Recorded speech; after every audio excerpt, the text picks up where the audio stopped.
Penerjunan mahasiswa kuliah kerja nyata tim 1 Universitas Diponegoro tahun akademik 2020-2021 dengan dinyatakan resmi dibuka. Semoga Allah selalu memberikan barokah, keselamatan, dan ridho pada kalian semua. Amin.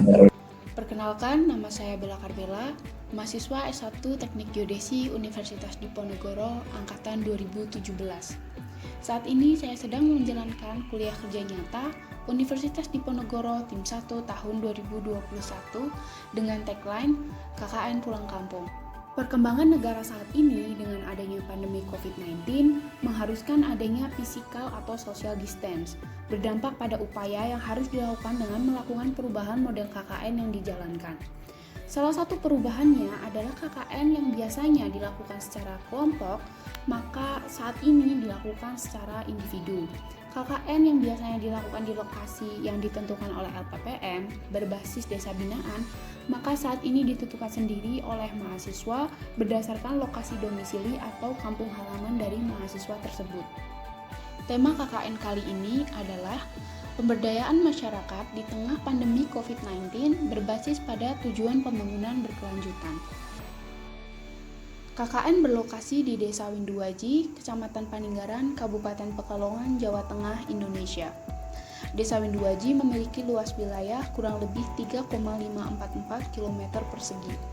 Desa Winduaji terdiri dari 5 RW, 18 RT, dan 5 dukuh, yaitu Dukuh Winduaji Barat, Dukuh Plumbon 1, Dukuh Plumbon 2, Dukuh Simbang, dan Dukuh Sidomas.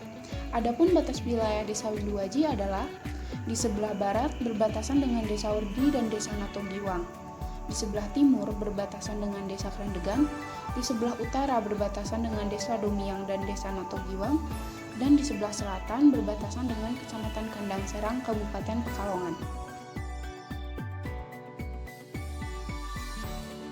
Sebagian besar warga masyarakat Desa Winduaji bermata pencaharian sebagai petani. Hasil tani utama adalah beras. Berdasarkan peta tutupan lahan Desa Winduaji, seluas 1,026 km persegi atau sebanyak 28,9% dari keseluruhan luas wilayah Desa Winduaji merupakan areal persawahan. Hal ini tentu mengindikasikan masyarakat Desa Winduaji bergantung secara ekonomi di sektor pertanian padi. Padi menjadi komoditi utama Desa Winduaji yang diperjualbelikan baik di areal Desa Winduaji maupun didistribusikan ke desa lain di Kecamatan Paninggaran.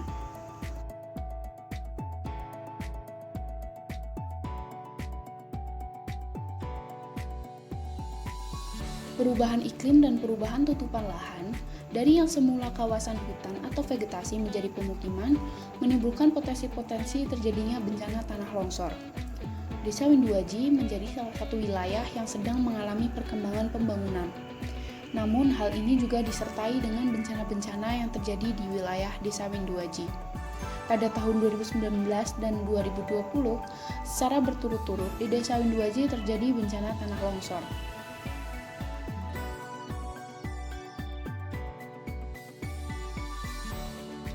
Sebagian besar warga Desa Winduaji belum memiliki kesadaran dalam mengelola sampah. Warga membuang sampah secara sembarangan ke sungai atau lahan kosong di sekitar rumah dan tidak memisahkan sampah organik dan anorganik.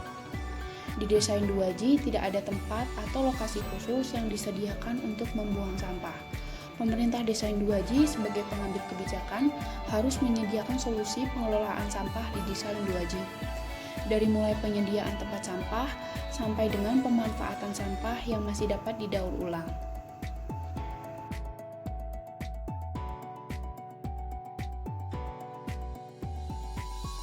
Ada banyak warga Desa Winduaji yang menggantungkan hidup di sektor pertanian.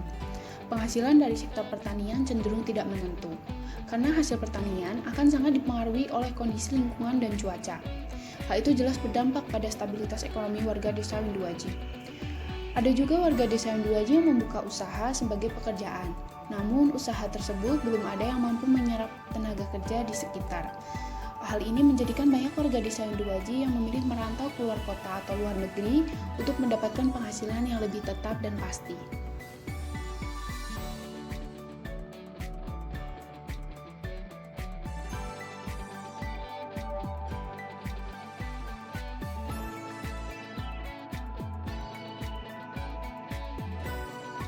Seorang ilmuwan bernama Kirk pada tahun 2001 mengatakan bencana merupakan sesuatu yang tidak rutin. Jika di suatu tempat secara rutin terjadi bencana, misalnya banjir, kejadian banjir tersebut tidak dapat dikatakan lagi sebagai bencana. Apabila kita pernah terdampak suatu bencana, maka kita harus bisa membuat kajian risiko bencana dengan tujuan di masa depan bencana yang sama tidak akan terjadi lagi, ataupun kalau terjadi, risiko yang ditimbulkan akan lebih rendah dari bencana yang dialami sebelumnya. Disinilah kita dapat menyimpulkan pentingnya dilakukan kajian kebencanaan. Di Desa Winduaji sendiri pernah terjadi bencana tanah longsor. Untuk itu diperlukan kajian kerentanan tanah longsor di Desa Winduaji sebagai upaya dalam proses mitigasi bencana tanah longsor.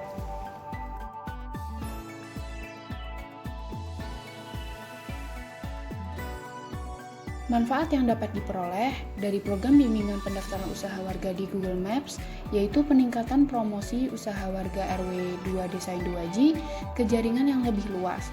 Sehingga diharapkan pada saat promosi semakin luas, maka omset usaha yang didapatkan juga akan semakin besar. Serta memberikan edukasi pada masyarakat RW 2 Desa Winduaji terkait teknologi yang sedang berkembang khususnya di bidang spasial.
Yang pertama saya mengucapkan terima kasih kepada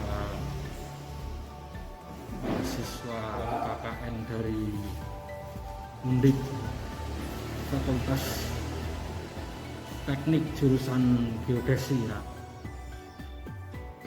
tentang pembuatan peta kerentanan tanah longsor di Desa Winduaji yang menjadi harapan dari Pemdes Desa Winduaji. Tentunya ini sangat membantu pemerintah Desa Winduaji nantinya untuk mensosialisasikan kepada masyarakat di Desa Winduaji terhadap wilayah Desa Winduaji yang